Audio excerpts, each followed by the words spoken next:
We are the brave companions. We are the brave companions. We are the brave companions. Hey guys, before I start episode 2, I just wanted to go over a couple of things. One thing I got wrong in the last video, last time I told you that this symbol here meant that you had to exhaust the card, and I misspoke on that. That just means that you have to spend an action to use this ability. If you have to exhaust the card, it will say in the text to exhaust this card. Okay, the other thing I wanted to briefly touch on is line of sight, because that can get a little bit tricky. There are a lot better videos than this on the internet. Again, Watch It Played has a good one that describes line of sight in more detail. But basically, to have line of sight to an enemy, you have to be able to trace an imaginary line from one corner of your space to a corner of another enemy space without going through any obstacles or a space with a figure. Those are called block spaces. Now, you can't go along the edge of a blocked space. So, for example, here, this archer can't hit the spider. Does not have line of sight to the spider, because any corner will either can't get to a corner of this spider, or it has to go along the edge of a blocked space. Now, if I were here, though, you can cut through the corner of a blocked space. So this corner can see this corner, and so you can shoot the spider from that. So that's basically how you do it. You're probably going to you're just going to have to ask, do I have line of sight to this specific model? And then I will go over in the video, I'll go over my reasoning on why I think you do or do not have line of sight to that monster. So I don't think you fully have to understand the whole thing, but the basic concept is that one corner of your space to another corner of the target space. Hey guys, welcome to episode 2. In this video I'm going to go over each of the characters that you can choose from, and then briefly go over each of the class decks that you can choose from for those characters. First, though, I'm going to do a roll-off to see the order in which you can choose. Okay, so wow, we're actually going to choose in the same order that you submitted, that you said you wanted to play in. So, Lee will choose first, followed by Chris, followed by Jesse, followed by Travis. Okay, so let's look at some of the characters that you can choose from. Okay, let's start with the Mage class. First Mage character is Widow Tarha. She has a movement of 4, health of 10, stamina of 4, and 1 gray defense die. Her stats are 2 strength, 4 knowledge, 2 perception, and 3 whatever that is. Her hero ability is once per round, after you roll dice for an attack, you may re-roll 1 attack or power die. You must keep the new result.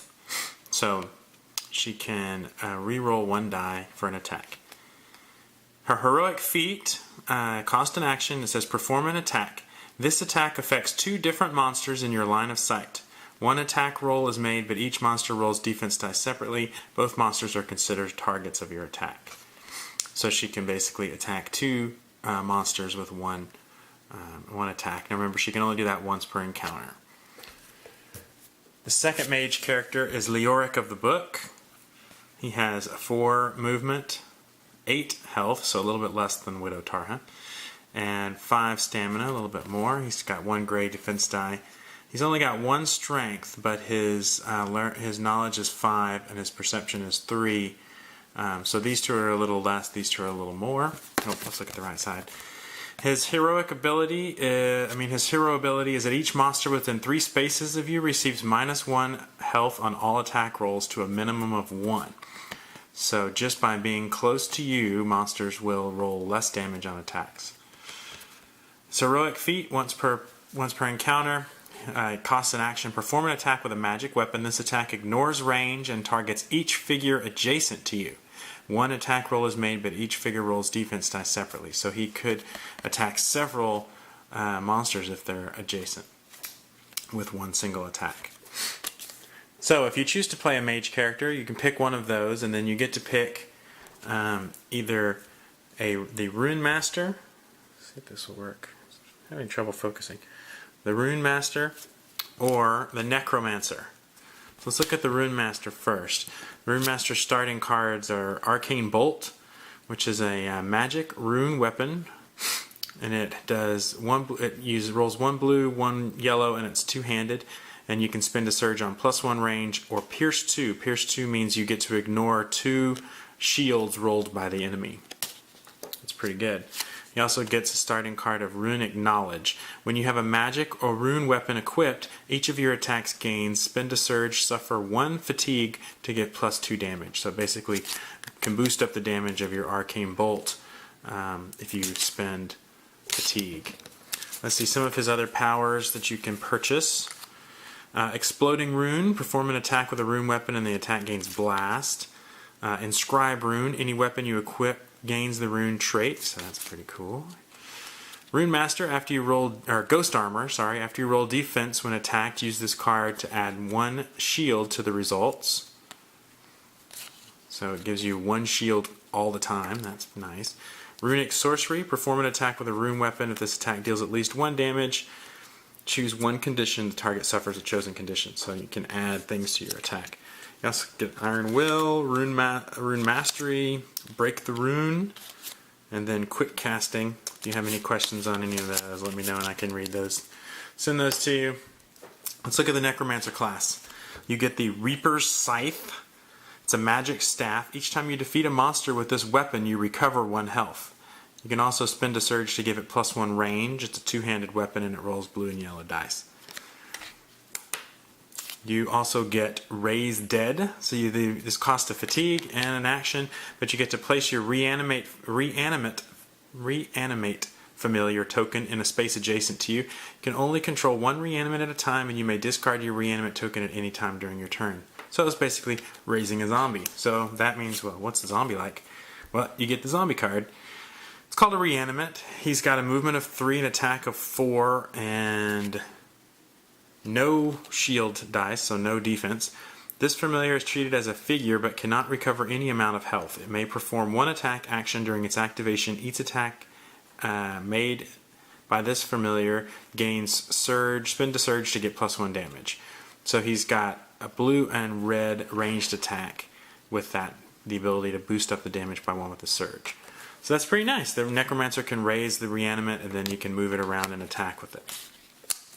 Let's see what else the Necromancer can do.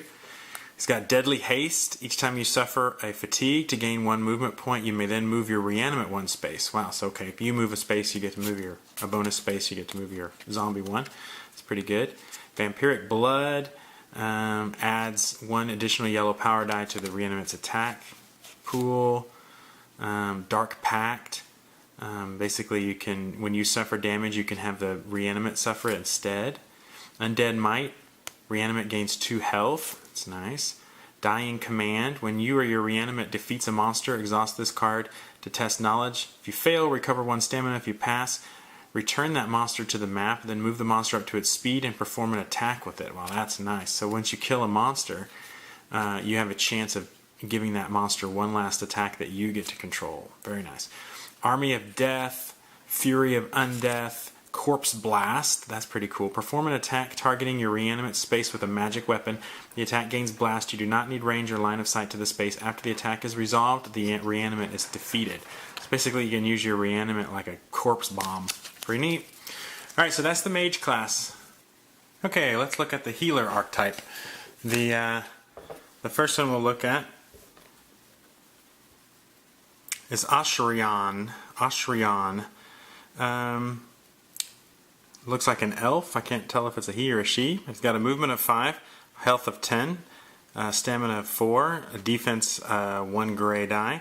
Got a might of 2, a knowledge of 2, an awareness of 4, and a willpower of 3. The heroic ability is when a minion monster begins its activation adjacent to you, it is stunned. So it's stunned just because it's just for being adjacent to you. So that's pretty cool. The heroic feat is choose a monster within 3 spaces of you, and each monster in that monster's group is stunned. So you can stun a whole group. Usually, I think there's like 2 or 3 monsters in a group. Let's compare that to the other healer, which is Avric Albright. So he's a little bit slower at 4, but he has 2 more health, same stamina, same defense. He's got a little bit higher knowledge, but much lower perception, and a little bit higher wisdom. Let's see, his heroic ability is each hero within 3 spaces of you, including yourself, gains Surge, recover 1 heart on all attack rolls. So that's that could be really good. You can let everyone with it or just around you heal using surges. The heroic feat is to roll 2 red power dice. Each hero within 3 spaces of you, including yourselves, may recover hearts equal to the number of hearts rolled. So he's definitely more of a healing oriented healer. So anyway, the healers have 3 classes that they can choose from. The first one is the Spiritspeaker. Spiritspeaker. It starts with an oak staff, which gives you surge +1 health, so it's kind of a healing oak staff. And stone skin. This costs 1 exhaustion, and it says, when you or a hero within 3 spaces of you is attacked, before dice are rolled, exhaust this card to add 1 additional gray die to the hero's defense pool. So it's definitely a defensive-oriented class. Let's just glance at some of the other things that you get. Shared pain. Let's perform an attack if you deal at least 1 damage. Each other figure in that target monster's group suffers 1 damage, so you can affect more than 1 monster. Healing Rain, Tempest, which deals damage to groups of monsters and also lets you recover health. Vigor, Surge allows the hero to recover exhaustion, which is good. Ancestor Spirits, Cloud of Mist, Nature's Bounty, Drain Spirit. So it's a very healing-oriented class. That's the Spiritspeaker. Next up is the Disciple. Disciple has an iron mace, the old cleric's mace with a stun surge ability. Also has a wooden shield, very nice. And Prayer of Healing. Exhaust this card during your turn and choose yourself or an adjacent hero. Roll 1 red power die. The chosen hero recovers hearts equal to the number of hearts rolled. So you get a healing ability right off the bat. I imagine there's also going to be more healing in here. Let's see. Armor of Faith. That's nice. Cleansing Touch. Each time you can get rid of condition cards. Blessed Strike. Lets you heal when you hit. Divine Fury. Prayer of Peace. Time of Need. Holy Power. And Radiant Light. So even more healing oriented than the Spiritspeaker. And then the final class for the healer is the new class from the Trollfens. This is called the Prophet. Prophet starts with an iron flail, which has reach, which lets you hit up to a space away. If your other hand is empty, your attack gains +1 damage. And because it's only a one-handed weapon, but if you don't use a second handed weapon, then it gives +1 damage. And it has a surge ability to weaken the enemy. I'm not exactly sure what that means, but I'm sure it's good for you and bad for the monster. You get this Sage's Tome. Exhaust this card before rolling dice for an attribute test to subtract 1 defense from the result. So helps you with attribute tests. Soothing Insight. Exhaust this card during your turn. You or 1 hero of your choice gains the Insight token. When a hero gains the Insight token, he recovers 1 health and 1 exhaustion. A hero with the Insight token may discard it during his turn to recover an additional 1 damage. So, interesting. So let's see what else the Prophet can do. Grim Fate. A hero with the Insight token may suffer 2 exhaustion and exhaust this card during this turn to force the Overlord to reveal the top card of the Overlord deck. And then that card either has to put it on the top or the bottom of the Overlord deck. Battle Vision. Gain 1 perception up to a maximum of 6.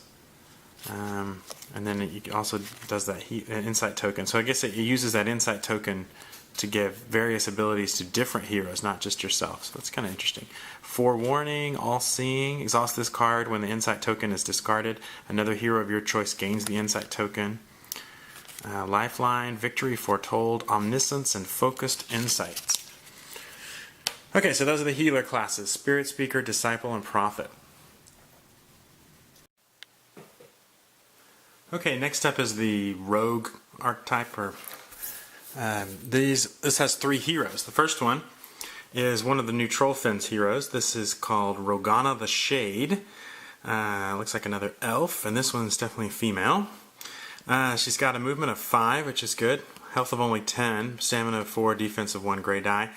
She's got a 2 might, 2 wisdom, 3 perception, which is pretty good, and 4 wisdom. Or 2 knowledge, sorry. 4 wisdom.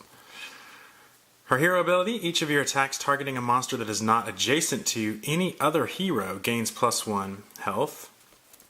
So you want to try to, I guess you want to try to ambush the monsters. Her heroic feat, use at the end of your turn. Until the start of your next turn, each hero within 3 spaces of you may only be targeted by an attack if the attacking monster is adjacent to the targeted hero. So you can make monsters not be able to attack people unless they're adjacent to them, which is good. Second hero is Tomble Burrowell. Looks like a halfling. He's a little bit slower, has a little bit less health, but he's got 5 exhaustion. I think that's the first hero we've seen with more than 4 exhaustion.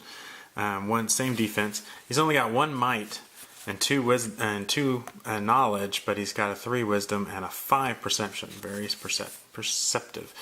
His hero ability. If you are attacked while adjacent to at least one other hero, you may choose an adjacent hero and add the defense pool of that hero to your own. So you kind of like hide behind your friends. I like that. His heroic feat. Remove your figure from the map and place a hero token in your space.